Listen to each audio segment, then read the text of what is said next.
사도행전 1장 8절부터 14절의 말씀을 가지고 다락방에서라는 제목으로 두 번째 말씀을 증거하도록 하겠습니다. 사람은 순례자의 길을 걸어갈 때 처음 시작이 있으면 마지막 종착지가 있습니다. 우리의 인생의 길에 늘 처음 태어남의 축복이 있다면 마지막 죽음의 골짜기가 늘 우리 앞에 있습니다. 언젠간 우리가 다 걸어가야 될 인생의 길입니다. 나는 안 죽을 거야 라고 하는 젊은이들의 마음이 있다면 정말 어리석은 것이죠. 아닙니다. 언젠간 우리도 다 그 시간이 찾아옵니다. 어떤 사람에게는 너무 빨리, 어떤 사람에게는 아주 늦게. 그 시간과 그 날짜는 우리가 알지 못합니다. 오직 하나님만이 아십니다. 오직 하나님만이 아십니다. 저의 할머니, 105세 되셨던 할머니가 저를 만나시면 늘 하는 말, 왜 하나님이 나를 안 부르시냐고. 목사니까 대답 좀 해달라는 거예요. 목사니까 대답 좀 해달라. 그래서 제가 한마디 했습니다. 나는 하나님이 아닙니다. 하나님이 할머니 날짜를 아십니다. 그때까지 내가 무엇 하다가 하나님 앞에 갈까 생각해 보시기 바랍니다. 여러분, 이 말은 오늘 저와 여러분에게도 동일하게 저는 전해주고 싶습니다. 언젠간 가는데 내가 여기서 무엇 하다 하나님 앞에 설 거냐. 저와 여러분의 실존의 문제를 늘 기억하셔야 됩니다. 하루 한 날 일어날 때마다 하나님 앞에 감사하면서 하나님 감사합니다. 하루를 주심에 감사합니다. 이곳 속에서 내가 더 하나님 기뻐하시는 것을 위해 살겠습니다. 옆에 사람 더 권면하고 더 위로하고 더 축복하고 더 사랑하고 이럴 때 하면 안 해. 더 사랑하고 더 축복하고. 여러분, 이게 우리의 사명인 줄로 믿습니다. 그러면 사람이요, 은혜를 받으면 살아나. 은혜 받으면 사람이 이뻐져. 그래서 우리 교우들이 다 이쁜 것 같아요. 다 이뻐요. 얼마나 이쁜지 몰라요. 그냥 이뻐요. 그냥. 우리 딸만 이쁜 게 아니고 그냥 다 이뻐요. 그냥. 할머니 권사님도 이쁘고 그냥 다 이뻐요. 제 눈에는 그냥 이뻐요. 그냥. 어떻게 저렇게 이쁘냐 막 이럴. 가끔가다 뭐 화날 때도 있지.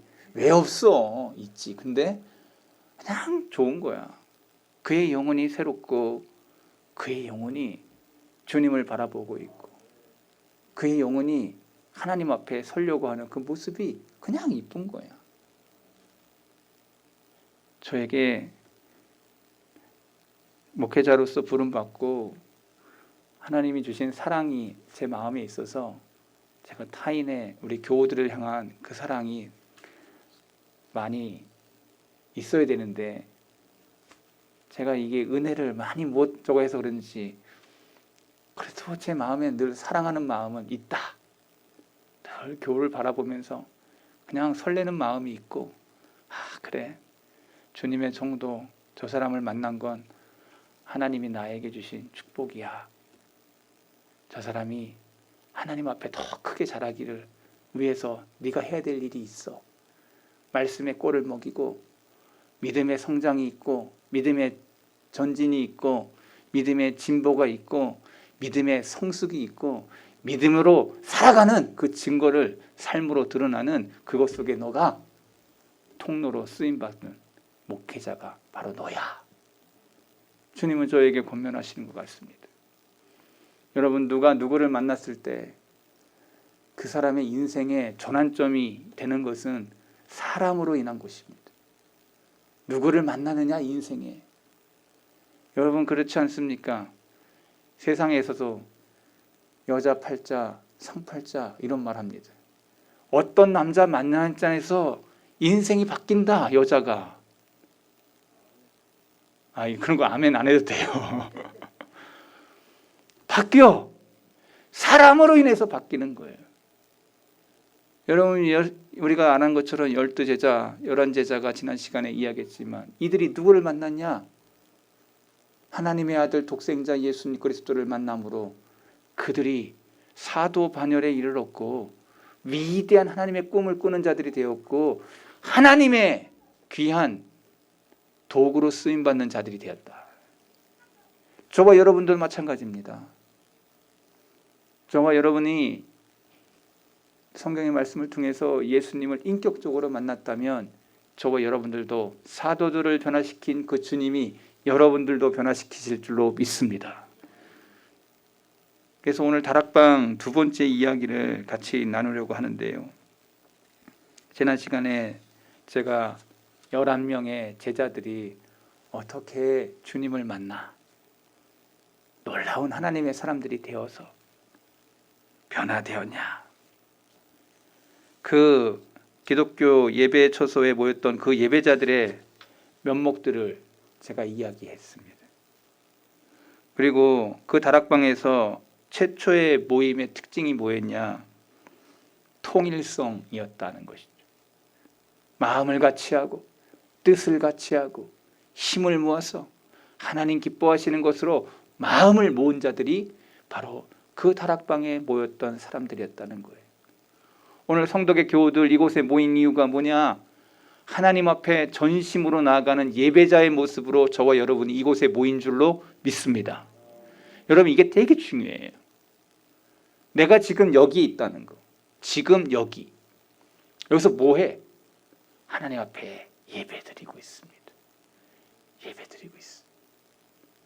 여러분, 그래서 마태복음 우리가 잘 아는 것처럼 28장에 주님이 하신 말씀이 있어요.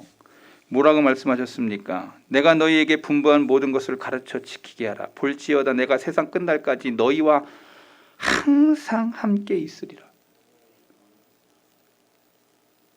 11 사도들 모인 곳에만 주님이 계신 게 아니고 오늘 저와 여러분이 드리는 이 예배 시간에도 주님이 이곳에 계심을 믿습니다.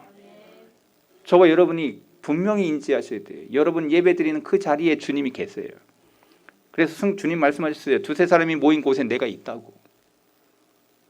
두세 사람이 그 모인 곳에서 하나님이 보고 계시고 그곳에 함께 하신다고. 저와 여러분들이 있는 그 자리에 주님이 계심을 믿고 여러분들 아픈 사람이 있으면 위로하시고 연약한 자 있으면 손을 내미시고 주님이 함께 계셔. 늘 하나님의 사람들, 믿음의 사람들은 이 의식이 있었어요. 내 옆에 주님이 계시다는 거예요. 그러니 내 말 속에서 타인의 흠을 잡거나 그 사람을 멸시하거나 그 사람에 내게 하대하거나 이런 게 될 수가 없는 거예요. 왜? 주님이 계시니까. 주님이 옆에 계신 거예요. 주님의 임재를 느끼는 거예요. 주님이 함께 하심을 느낀 거예요. 그래서 내 말 속에 하나님의 말씀이 나오는 거예요. 하나님의 은혜가 흐르는 거예요. 주님이 함께 하시는데 내가 함부로 행할 수 없습니다. 주님이 함께 하시는데 내가 내 마음대로 살 수 없습니다. 그렇잖아요. 정말 여러분들이 그 의식을 다 가지고 있을 것입니다. 그 다락방에 모인 사람들의 기도에 대한 이야기를 오늘 계속해서 이어서 말씀을 증거하려고 합니다. 14절을 보면 여자들과 예수의 어머니 마리아와 예수의 아우들과 더불어 마음을 같이하여 오로지 기도에 힘쓰더라. 여러분, 기도의 문제는 마음의 문제인 것을 이야기하고 있어요. 따라해 보겠습니다. 기도의 문제는 마음에서부터. 어디 써 있어? 마음을 같이하여. 그 다음에 기도가 나와. 오로지 기도에 힘쓰니. 마음의 문제예요. 마음을 통해서 기도에 힘쓰게 돼요. 여러분, 마음이 없으면 행동이 없어요. 마음이 동하는 그 모든 것 속에 삶의 말과 행동이 이어져요. 마음의 문제예요. 누가 누구를 사랑할 때도 마음이 동해요. 안 그래요? 마음이 있어요. 마음 한켠에 그 사람을 향한 마음이 있어. 마음이 흘러. 눈빛이 달라지고 행동이 달라지고 말과 그 모습 속에서 그런 행위가 나와. 미워하는 마음이 있으면 벌써 그 미워하는 마음 속에서 말과 행동이 나와. 사랑하는 마음이 있으면 사랑하는 말과 행동이 나와. 어린애기 보세요. 어린애기를 딱 보면은 저는 어떤 마음이냐면, 아이고, 이게 정상이야. 애를 봤는데도 이런 마음이 안 들면 지금 그 사람 비정상인 거예요. 좋아. 그래, 그래도 애 다칠까 봐 만지지도 못하고. 벌써 내가 이렇게 행동하기 전에 마음이 벌써 그 아이를 향한 사랑하는 마음이 말과 행동 속에 펼쳐지는 거예요. 저는 아직 우리 애들이 시집장가 안 가가지고 절 모릅니다. 근데 제 친구들 중에 벌써 전라도 쪽에 있는 친구는 아들이 사고를 쳐가지고 애를 낳았어요. 어떻게 고등학교 졸업하자마자 군대 제대하자마자 여자하고 이렇게 해서 애를 딱 얻어왔어요. 결혼식은 그 다음에 했습니다. 이 친구 너무 화가 나가지고 뭐 직장도 안 가고 벌써 결혼을 해가지고. 근데요, 내가 부러운 게 하나 있어요. 그 친구 그 사진에, 카카오 그 사진에 애 사진이 올라온 거예요. 아버지의 마음에 사고를 쳤어도 그 애가 얼마나 이쁘든지 다 도배해놨어요. 아들은 미웠고 그 며느리 되는 그 애는 미워도 애는 너무 이쁜 거라는 거예요. 나한테 그래요. 그래서 제가 그랬어요. 야, 핏줄이 어디 가냐?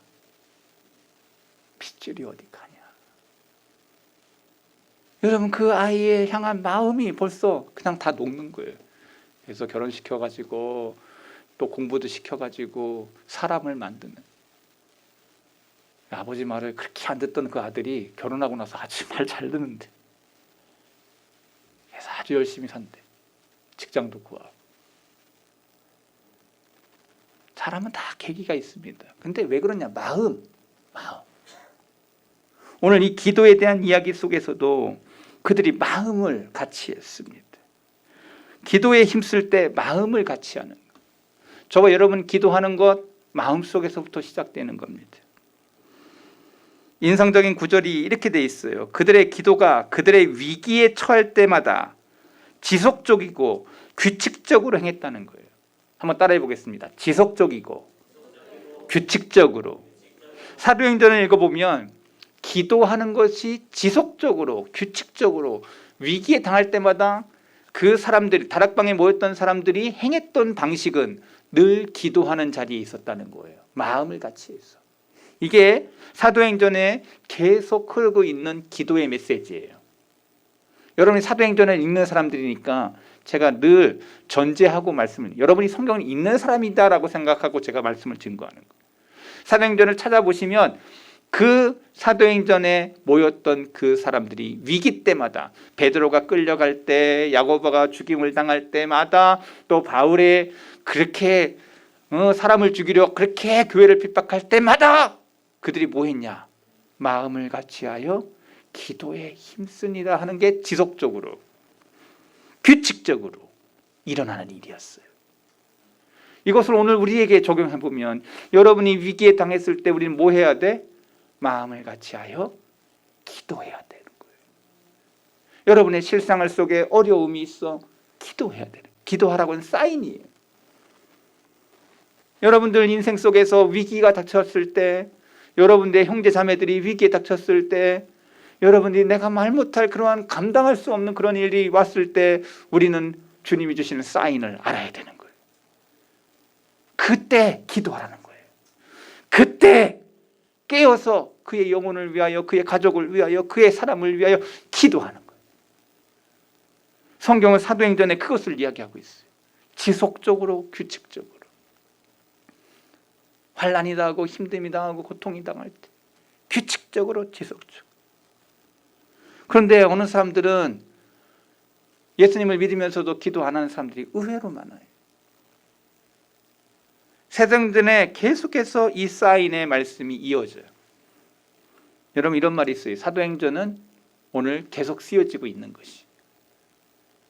사도행전이 거기서 끝난 게 아니야. 계속 쓰여지고 있는 거야. 오늘 저와 여러분들도 지금 쓰고 있는 거야. 그러면 이들의 기도의 내용이 뭐냐? 조금 더 성경적으로 찾아보도록 하겠습니다. 이들이 다락방에 모여서 무슨 기도했냐? 궁금하지 않으세요? 신앙이 떨어지지 않게 해달라고 은혜를 구하는 것이었을 겁니다. 그들이 맞닥뜨려야 하는 이전에 없었던 새롭고 어려운 상황 속에서 어떻게 행해야 될지를 지혜를 달라고 기도했을 것입니다. 용기를 달라고, 인내하게 해달라고, 지칠 줄 모르는 열정뿐만 아니라 주님의 모범과 가르침과 약속을 잊지 않게 해달라고. 내가 가지고 있는 거, 내가 알고 있는 거 잊지 않게 해달라고. 그렇게 기도 안 했겠어요? 그러나 중요한 것은 마음을 같이하여 기도하고 간구한 것은 뭐였을까? 기독교 공동체가 가장 기본적인 그 기도, 그 의무, 기도의 의무를 잊어버리지 않았다는 거예요. 바울은 너희가 기도할 내용에 대하여 설명해 줬어요. 기도에 대해서 디모데전서 2장 1절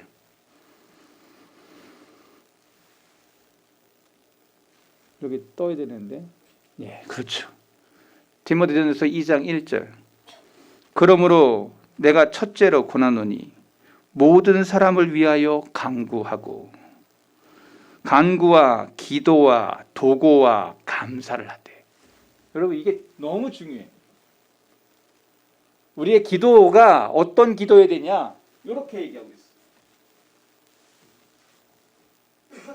모든 사람을 위하여. 저와 여러분들이 지금 사회생활을 하건 교회생활을 하건 누구를 위해서? 모든 사람을 위해서 기도하래. 여러분 기도 그렇게 하고 있는 줄 믿습니다. 제가 기도할 때마다 이름이 쭉 우리 교회 명단이 그냥 쫙 이름 누구부터 해서 쫙 이름 불러 기도해. 이름 불러. 애들 이름까지 쫙 몇 명 안 되니까 그냥 쫙 기도해. 모든 사람을 위하여 기도, 간구, 기도, 도고, 감사. 여러분 이 원리를 여러분 꼭 기억하셔야 돼요. 간구하는 게 뭐예요? 하나님 이것도 저 사람에게 필요합니다. 저것도 저 사람에게 필요합니다. 기도가 뭐예요? 그 사람에게 있어야 할 것이 꼭 하나님 내 뜻대로 마옵시고 누구의 뜻대로? 하나님의 뜻대로 이루어지길 원합니다. 도고, 합력하여 선을 이루게 해달라고 하는. 그래서 맨 마지막에 땡스, 하나님 감사합니다. 하나님이 이루실 줄 믿습니다. 기도의 전형을 보여주고 있어요. 그러면서 뭘 부탁하냐면 임금들과 높은 지위에 있는 모든 사람을 위하여 하라. 그렇게 모든 사람을 위해 기도하는데 그 첫 번째가 누구예요? 임금들과 높은 지위에 있는 사람을 위하여 하라. 이것은 우리가 모든 경건과 단정함으로 고요하고 평안한 생활을 하려 함이라. 여러분 그러면 이 다락방에서 기도할 때 그 120 문도가 기도할 때 그들의 기도회를 유추해 낼 수 있어. 사도 바울이 얘기했던 것처럼 얘기한다면 그들의 임금, 그들을 다스리는 총독, 그들의 대제사장들을 위해서 기도했을 거다. 그러면 이름을 대볼게요. 아마 다락방의 120 문도의 사람들은 안나스, 가야바, 본디오 빌라도 뭐 이러한 사람들을 언급하면서 기도하지 않았겠냐. 그럼 오늘 우리의 시대는 이전 정부는 저거 했고 이제 윤석열 정부를 위해서 기도해야 되고 또 저거 여러분들 세워진 그 공적인 자리에 있는 사람들을 위해서 기도하고, 그렇죠? 구청장도 기도해야 되고, 동장도 여기 기도해야 되고, 앞에 있는 성덕교회 목사도 기도해야 되고, 공적인 자리에 있는 사람들을 위해서 기도. 왜 그렇게 기도해야 되냐? 그것이 모든 경건과 단정함으로 고요하고 평안한 생활을 하는데 하나님이 쓰시는 그러한 기도 속의 역사가 있는 거예요. 저와 여러분 조국을 사랑하는 줄 믿습니다. 이 나라를 사랑하는 줄 믿습니다. 이 나라를 위해서 기도하는 거, 그게 애국이요. 기도할 때 망하지 않습니다. 기도할 때 온전해지는 것입니다. 기도할 때 회복의 역사가 있습니다. 여러분 기도를 믿으시죠? 기도의 역사를 믿으시죠? 주님 말씀하셨습니다. 네가 믿고 기도하면 어떤 역사가 일어나는지.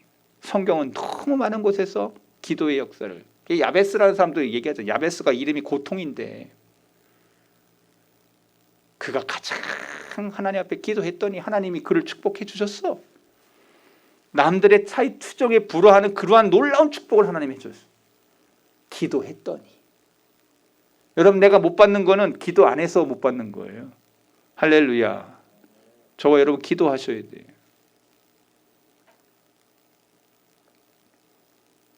더 나아가서 주님의 승천과 오순절 사이에서 10일 동안의 이 기간 중에 베드로가 다락방에서 설교를 했어요. 그 다락방 120문도 앞에서 베드로가 설교를 해. 이 설교가 주님께서 세상을 떠나신 후에 기독교 모임에서 행해진 최초의 설교였어요. 그 최초의 설교의 내용 궁금하지 않으세요? 사도행전을 읽은 사람은 다 알 텐데 그 내용을 제가 풀어서 저와 여러분들에게 말씀을 드리고 싶은 게 있어요. 그 최초의 설교를 누가 했냐? 베드로가. 사실 베드로는 거기에 설 있을 수 있는 그러한 그 존재감에서는 빵점일 수 있어요. 왜냐하면 예수님을 3번이나 부인했던 어떻게 보면 가장 낙제점에 있었던 제자일 수 있어요. 빵점일 수 있어요. 그런데 주님을 부인했다가 은혜로 말미암아 다시 일으킴을 받고 주님에 대한 사랑을 증명하도록 주님의 양을 치도록 위임받은 사람이었어요. 위임받았다. 그가 실족하기 전에 이미 주님이 기도했어. 어떤 기도했어? 성경을 찾아보니까 누가복음 22장 32절 같이 읽어보겠습니다. 시작. 그러나 내가 너를 위하여 내 믿음이 떨어지지 않기를 기도하였노니 너는 돌이킨 후에 내 형제를 굳게 하라. 여러분 이게 주님이 겟세마네 동산에서 기도할 때 누구를 위해 기도했냐면 베드로를 위해서 기도했어. 내 믿음이 떨어지지 않기를 위해서 기도합니다. 주님이 베드로를 놓고 기도한 거야. 그런데 여기 이 말이 중요해. 돌이킨 후에 내 형제를 굳게 하리라. 네가 돌이켜. 벌써 알고 있었어. 주님은 네가 3번 나 부인할 거. 돌이킨 후에 지금 120문도 앞에서 지금 기도했던 대로, 저렇게 기도했던 대로, 주님이 기도했던 대로 베드로가 그 120문도의 아픈 마음, 쓰라린 마음, 고통스러운 마음, 예수님을 잃은 것 때문에 다시 올라가신 그 주님을 바라보면서 이루 말할 수 없는, 그런데 형제들을 굳게 하는데 이 베드로가 쓰임받고 있어요. 누가 먼저 기도했어? 예수님이 기도했어. 기도는 이루어지는 겁니다. 베드로가 그렇게 쓰임받았어. 예수님의 기도대로 베드로가 형제들을 굳게 하는데 말씀을 통하여 굳게 해. 말씀을 통하여 그들이 살아.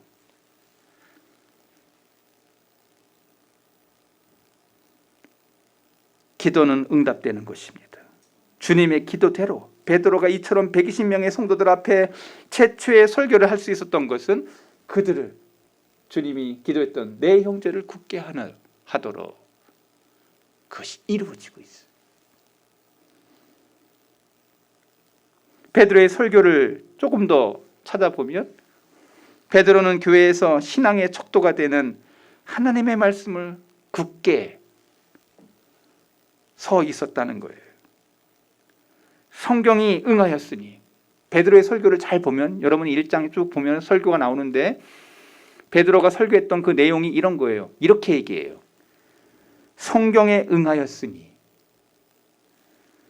시편에 기록되었을 때 자기 말을 하는 게 아니고 성경에 있는 말씀을 그대로 적용해서 지금 그게 이루어졌다. 그 설교의 내용은 성경을 이용하는 거예요. 인용, 성경을 인용.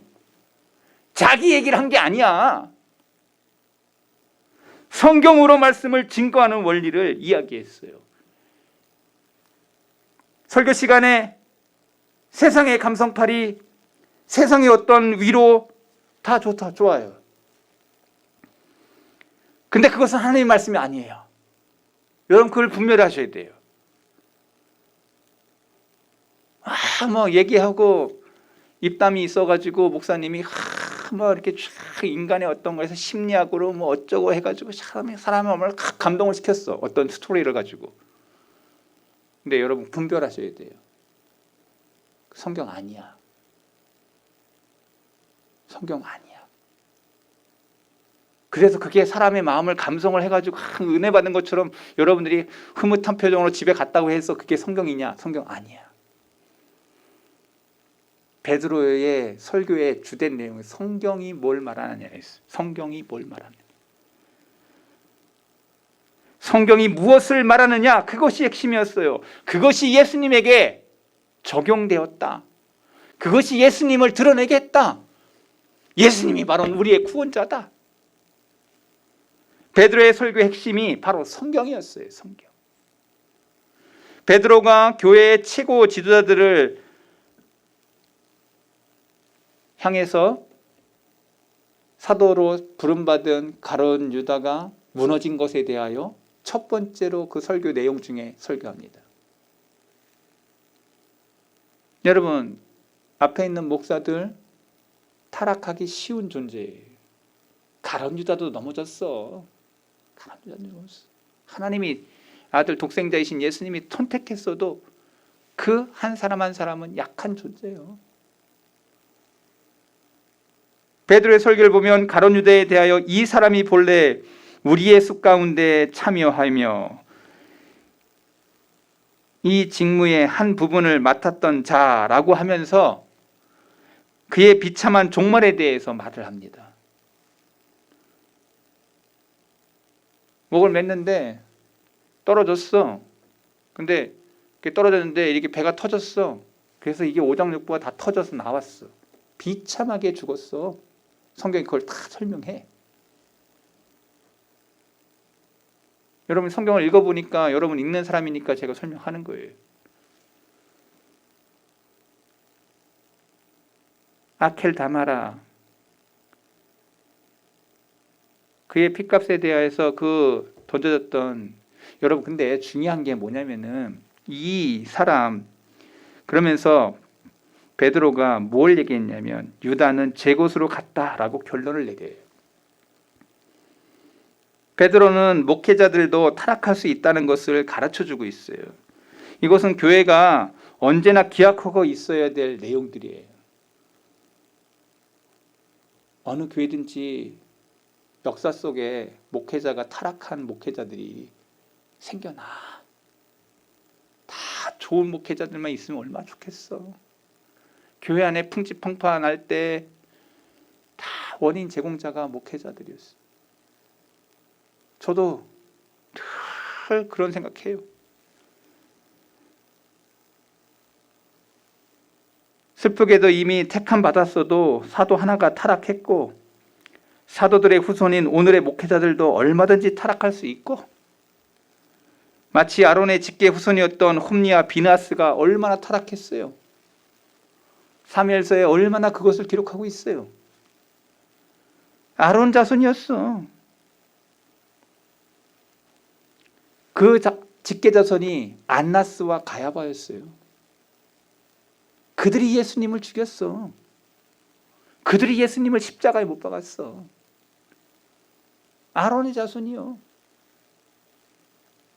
오늘 목회자들도 실수를 저지르며 때로는 엄청난 과오를 범할 때도 얼마나 많은지 몰라요.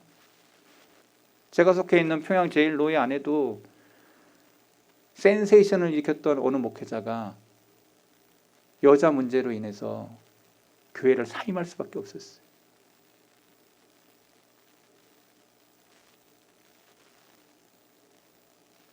제가 그 자리에 있었어요. 그 노예에. 그 사람 너무 비겁한 사람이에요. 그 사람은 그냥 목회자 안 하고 그냥 평신도로 가서 주님 앞에 서야 될 사람인데 끝까지 자기는 설교해야 되겠다고. 그러면서 그의 설교 속에 다윗은 타락 안 했냐고. 그러면서 자기를 보호하는. 저는 그분이 목회자가 아니었으면 더 좋았을 뻔했다. 많은 것, 사람들에게 보여지는 그런 것을 해놨다고 그것이 하나님 앞에 칭찬된 게 아니고 한 성도가 시험받지 않도록 자기가 그러한 것에 불의의 동기로 쓰임받지 않도록 했다면 더 하나님 앞에 옳았을 걸, 이런 생각이 듭니다. 그렇게 큰 범죄를 행했으면 목회하면 안 돼요. 그가 이루었던 그런 것이 아무리 위대하더라도 그것은 바른 신앙이 아니에요.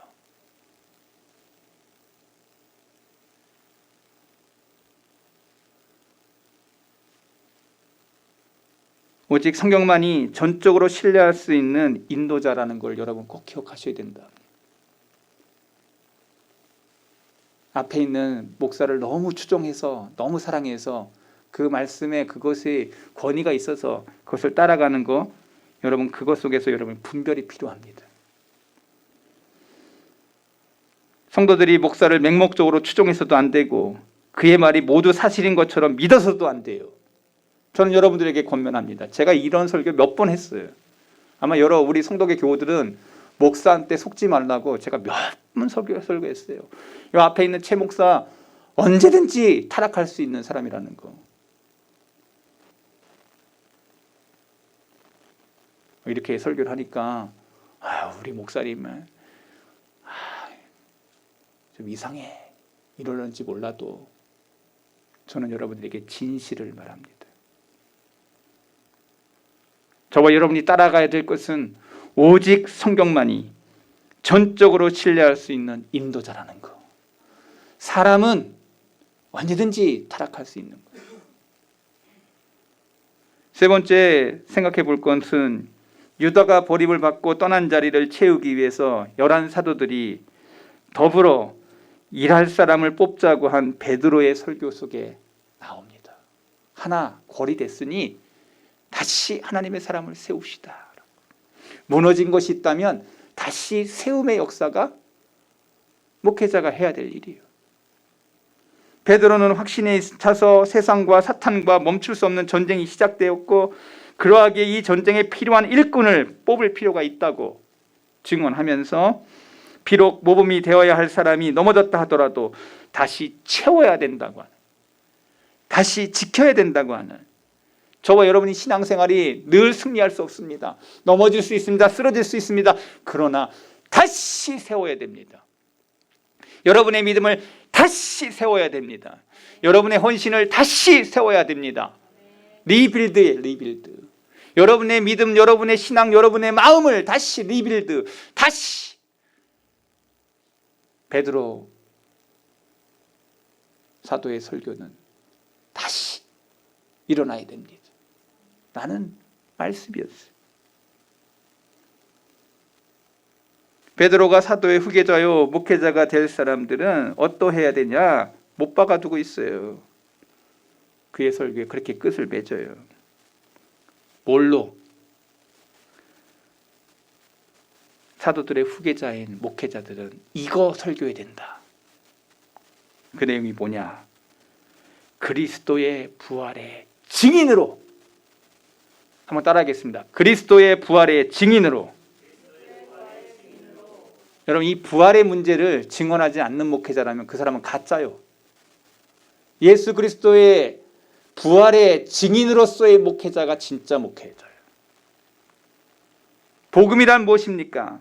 하나님의 자비하는 이 막연한 생각이 아니라 우리를 위해 사시고 우리를 위해 죽으시고 종국에 우리를 위해서 부활하신 살아계신 예수 그리스도를 증언하는 것. 사도행전에서 바울의 그 여러 서신서를 보면 부활에 대해서 얼마나 많이 말하는지를 여러분 기억하실 겁니다. 바울이 아테네에서, 지금의 아테네죠. 아테네 가서 뭐 했냐? 사도행전 17장 18절 같이 읽어보겠습니다. 어떤 에피쿠로스와 스토아 철학자들도 바울과 직론할세 어떤 사람은 이르되 이 말쟁이가 무슨 말을 하고자 하느냐 하고 어떤 사람은 이르되 이방신들을 전하는 사람인가 보다 하니 이는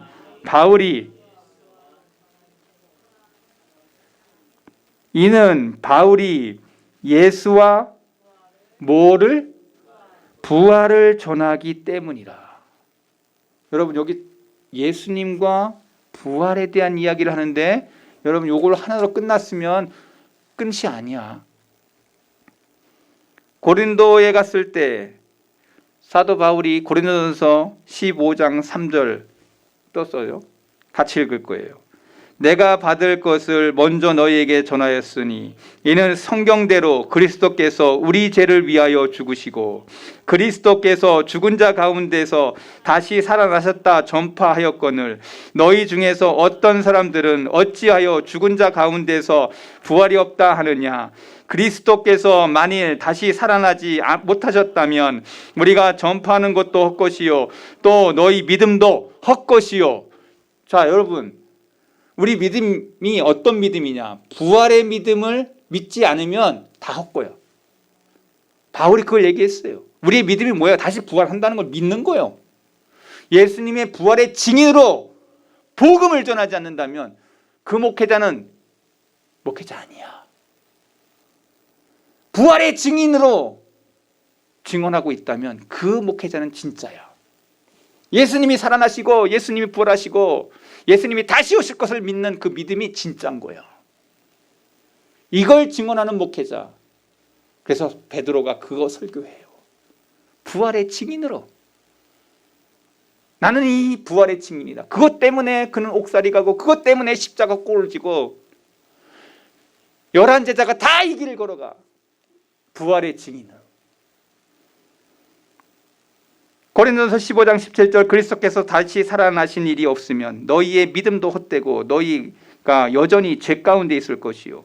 그러나 이제 그리스도께서 죽은 자 가운데서 다시 살아나사 잠자는 자들의 첫 열매가 되셨. 몇 개만 찾은 거예요. 내가 부활에 대해서 얼마나 많이 바울이 얘기했는지 몰라.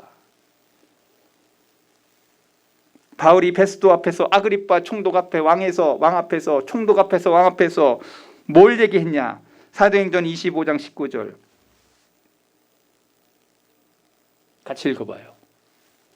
오직 자기들의 종교와 또는 예수라 하는 이가 죽은 것을 살아있다고 바울이 주장하는 그 일에 관한 문제로 고발하는 것뿐이라. 바울이 송사, 즉 너 죄 있다고 한 그거는 이것 때문에 지금 바울이 로마로 가게 된 거예요. 그것 때문에 옥살이하고 그것 때문에 예수가 죽은 것이 살았다. 다시 살아났다. 부활했다. 이것 때문에 바울이 지금 가고 있는 거예요. 우리가 주님을 생각할 때 주님의 희생과 보혈과 부활에 대해 깊이 생각해야 돼요. 베드로의 설교의 핵심이 이거예요. 주님을 생각하라. 부활하신 그 주님, 다시 오실 그 주님을 기억하라. 오늘 저와 여러분의 신앙이 뭡니까? 여러분의 믿음이 무엇입니까? 부활의 신앙이요. 부활의 믿음이요. 내가 다시 부활한다. 주님과 같이 첫 열매 되신 그 주님과 같이 나도 부활한다. 저와 여러분이 지금 다시 부활한다는 이 믿음과 이 신앙이 있는 줄로 믿습니다. 만약에 이거 없으면 여러분 다 가짜요. 그래서 바울이 계속해서 얘기해요. 로마서 1장 4절에도 성결의 영으로는 죽은 자들 가운데 부활하사 능력으로 하나님의 아들로 선포되었으니 곧 우리 주 예수 그리스도시다. 다 부활 얘기해. 계속 부활 얘기해. 나는 부활의 증인이요. 사도 베드로가 설교했던 그 부활의 증인이 바울도 똑같이 이야기해. 오늘 저와 여러분들도 이 부활의 신앙을 증거해야 돼. 내가 만난 그 주님, 부활의 주님. 즉 부활은 주님께서 세상에 오셔서 이루고자 했던 구속의 사역의 완성이요. 로마서 4장 25절, 예수는 우리가 범죄한 것 때문에 내줌이 됐고 또한 우리를 의롭다 하시기 위하여 살아나셨느니라. 살아나셨느니라. 우리를 의롭게 하시는 것은 주님이 살아나셔서 우리가 의롭게 된 이유가 된 거예요. 우리가 의로움이 된 거는 주님이 살아나셨기 때문이에요. 고린도전서 15장 17절, 그리스도께서 다시 살아나신 일이 없으면 너희의 믿음도 헛되고 너희가 여전히 죄 가운데 있을 것이라. 부활의 그 주님을 믿지 않으면 우리는 다 헛것이라는 거예요. 지금 하고 있는 이 예배도 다 헛것이라는 거예요. 부활이 없는데 여기 지금 뭐 하고 있는 거야? 부활이 있기에 저와 여러분이 지금 예배 드리고 있는 거예요. 아멘. 부활이 있어, 부활. 근데 이 시대가 부활의 신앙이 자꾸 사라지고 있습니다. 이상한 목회자들이 일어나서 예수님의 부활을 부정해. 성경에 그거 어떻게 바다에 어떻게 물 위를 걸어? 다 빼. 설교 안 해. 심리학적으로 얼마나 감성적인 그러한 설교를 많이 해. 이적과 기사를 다 빼. 죽은 거 다 죽은 거야. 다시 부활 안 해. 설교 안 해, 그런 거. 설교 시간에 심리학이 어쩌고 사회학이 어쩌고 사람의 감성이 어떻고 이러면서 감성파리 설교하는 거예요. 우리 성도의 교우들 유튜브에서 많은 설교 나옵니다. 들어도 괜찮습니다. 그러나 분별하시기 바랍니다. 성경이 뭘 말하고 있는지 놓치지 않기를 바랍니다. 베드로가 설교한 내용과 그리고 바울이 설교하는 내용이 그 일치 속에서 강단에서 그 말씀이 증거되지 않는다면 다 가짜인 거예요. 분별할 수 있기를 바랍니다. 몇 명 되지 않지만 이들 가운데 진짜 진리를 믿는 사람들이, 그 좁은 길을 걸어가는 사람들이 이 성도계 교우들 가운데 나는 있다고 나는 믿어요. 순수하고 아름답고 진실된 그 길을 걸어가려고 몸부림치는 자들이 이곳에 있다고 저는 믿어요. 다시 말해 그리스도의 부활과 기독교의 진리를 우리가 분명히 붙잡고 있다면 오늘 내 삶 속에서 예수님이 나와 함께 하시는 그 증거를 저와 여러분이 보게 될 것입니다. 예루살렘에 있던 그 다락방과 거기에 모였던 회중들이 하나됨과 그들의 기도와 그들 가운데 행해졌던 최초의 설교의 기록들, 신앙 공동체의 집단 행위에 대한 이 이야기는 요 정도 마무리 지었으면 좋겠어요. 제가 지금 초대교회 다락방의 이야기를 2차례에 걸쳐서 이야기했어요. 아, 그랬구나. 그 다락방에서 그런 일이 있었구나. 주님 말씀하셨습니다. 내가 너희에게 분부한 모든 것을 가르쳐 지키게 하라. 볼지어다 내가 세상 끝날까지 너희와 항상 함께 있으리라. 이 약속하셨던 그 주님이 그 다락방에 계셨던 것처럼 오늘 우리 예배드리는 우리 이 자리에도 주님이 계심을 믿습니다.